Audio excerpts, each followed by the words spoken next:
What's up, everyone? Back in the saddle. Day two of recording. So, oops, wow. So I got my fancy shirt on, um, and did a little shaving, a little cleaning up here. All right. So step number 6 in developing your marketing strategy is to define your what we call your core marketing system.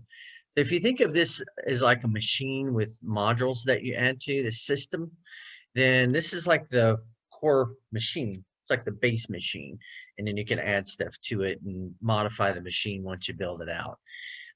So this is we're going to define what's in that core of that marketing machine, that marketing system. So the things that we want to look at, the first thing I want to do is to understand what that core marketing system is in a little more detail. It's made up of, and I've touched this on I've touched on this in previous videos, but it's made up of tools, services, and properties that you need to do great marketing.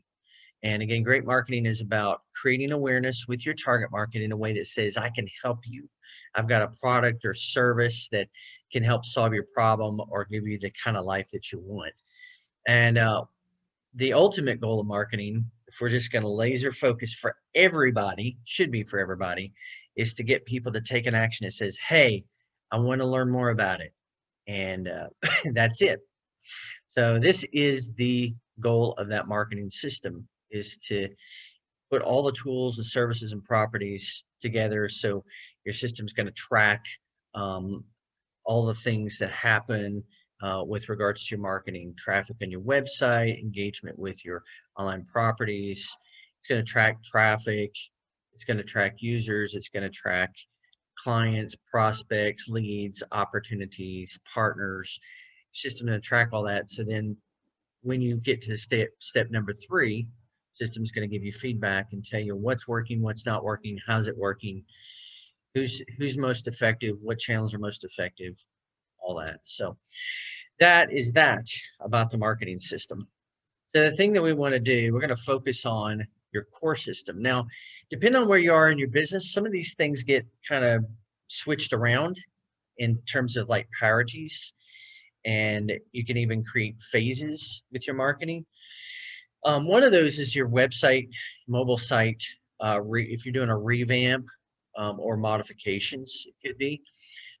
Maybe your site's so bad, or you're just at a point where you see a real necessity to kind of do a complete revamp. That's what I did recently with my website. So maybe you just want to do like a complete revamp on it, and that's it, like priority 1. So that would be part of what I call your core marketing system. Maybe your website's great, and you just want to put that off until a little bit later. You can do that too. Maybe it's not bad at all. Maybe you just want to put it in phase 2 or phase 3 of how you break your marketing down. Your CRM, in all of this, you can see the example, and this is on the template as well.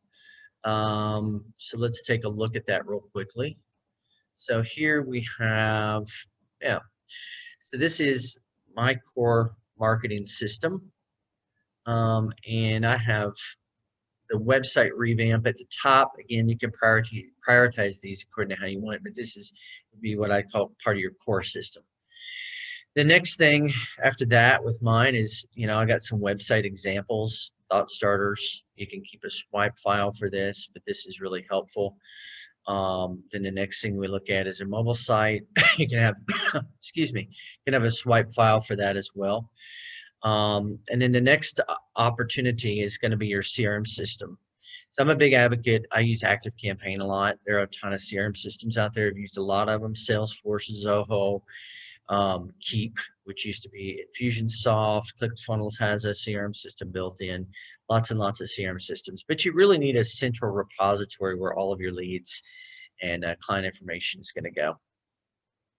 And then this is kind of the detail of that. And a lot of this, again, is included in your template, and you guys can go in and use that and modify it according to your needs. The next thing is going to be to set up your email marketing landing pages, email templates. You want to kind of create a digital asset library over time, different assets that you're going to use to test and build out your marketing. and then things that you can modify easily and quickly with new offers and new images and new copy and new forms, and be able to switch things around. But you really build that out over time. We want a starting point for that, which is going to be to create some email templates and landing page templates. Again, if you use a tool like ActiveCampaign, you can set up the email templates in that. And I used, for this course, I'm using SamCart. I also use ClickFunnels as well. I'm using SamCart just because I like that simple sort of one-page thing going on. And all the links for these are in the materials that I gave you guys. So you can definitely you can definitely click through.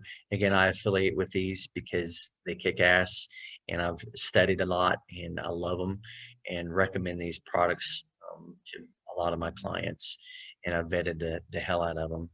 So setting up the email marketing landing pages is part of your core marketing system. You know, interesting thing about email marketing is it gets the highest return on investment of any channel.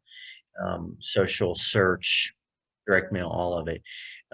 I've seen the numbers vary. The Direct Mail Association does like a yearly survey or research on the effectiveness of different channels.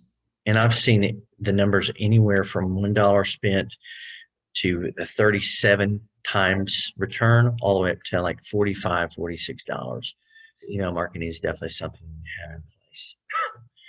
All right, so the next thing we want to look at, marketing funnels, automations, and drip sequences. So we looked at some of the automations previously, and we actually want to set those up. So this would be an example of like how I would set those up in as part of my marketing system to get those off the ground. Automation's huge, as you know. That can keep you from having to hire so many people to do things manually.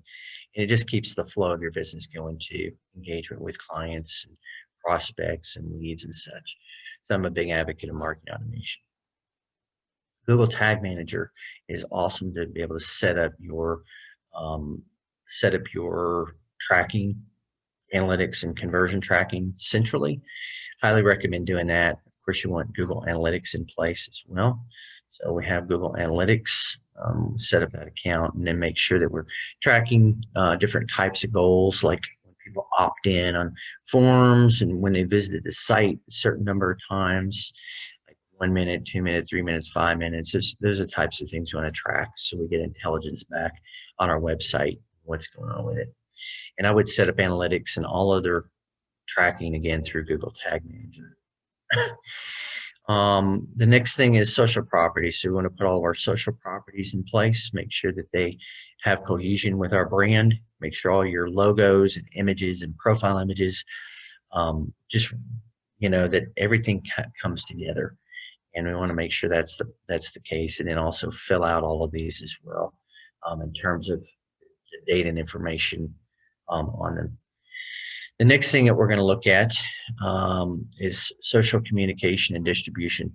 So there are some channels. Let's go back here to the presentation. So these are kind of core marketing system. And I would say with your website, you know, it's part of your core system.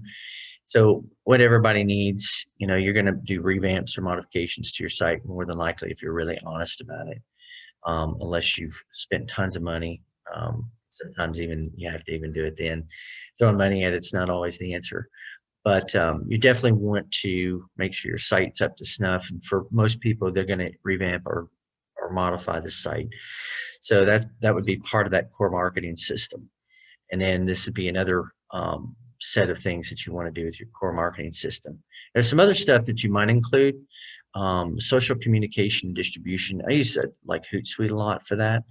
And you know, you might want to set up a Hootsuite account, connect your social properties to it. Depends on where you're at in your marketing process.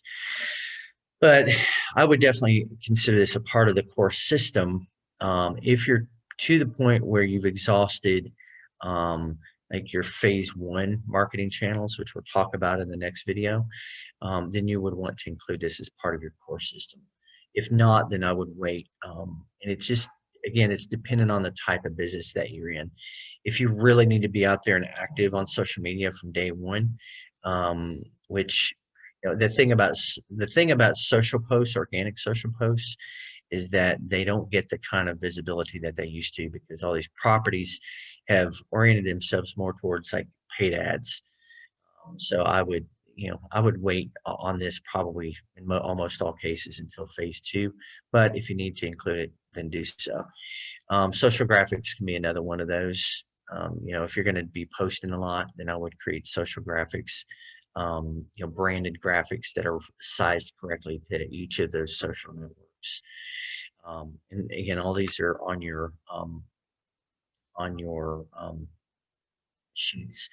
The other things here, let's look at initial blog content to establish expertise. That'd be another thing that you might want to consider. So, and I would do this in a lot of cases. A lot of people get carried away with blogging. They think, oh my gosh, blogging is, I've got to do it. I've got to do it. And it's very time intensive and resource intensive.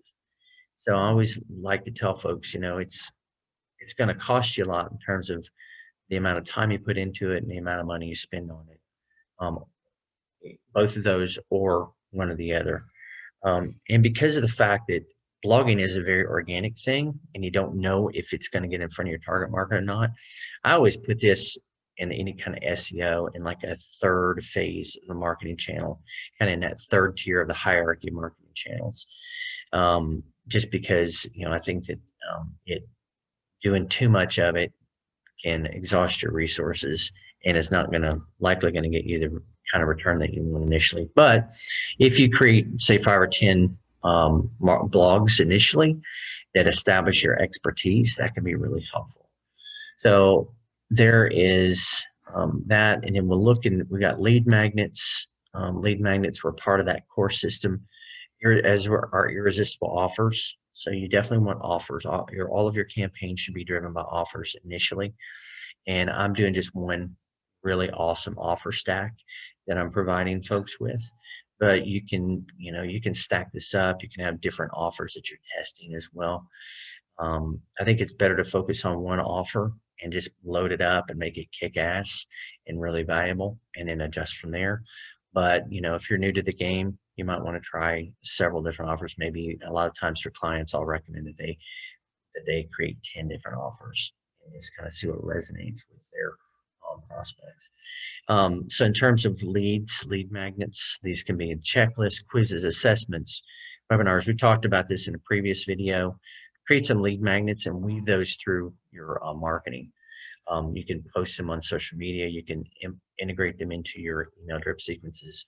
Lots of different possibilities with those. And then some other stuff.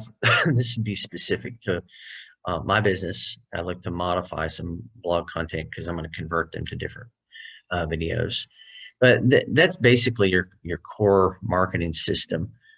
Weekly reports. I would have a weekly tracking report, and I would treat my business as if I would treat myself as a consultant to my business. So I would have a weekly tracking report that I go back and I reference, and then I would have a time where I review that consistently.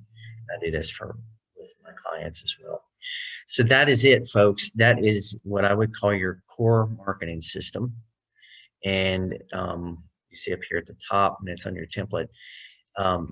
That's it. All right. So we're going to move on to step number 7 here next. Hope you guys are getting a lot out of this, and I love doing this, and glad to help out wherever I can. Thank you guys so much, and we'll see you on the other side. Peace.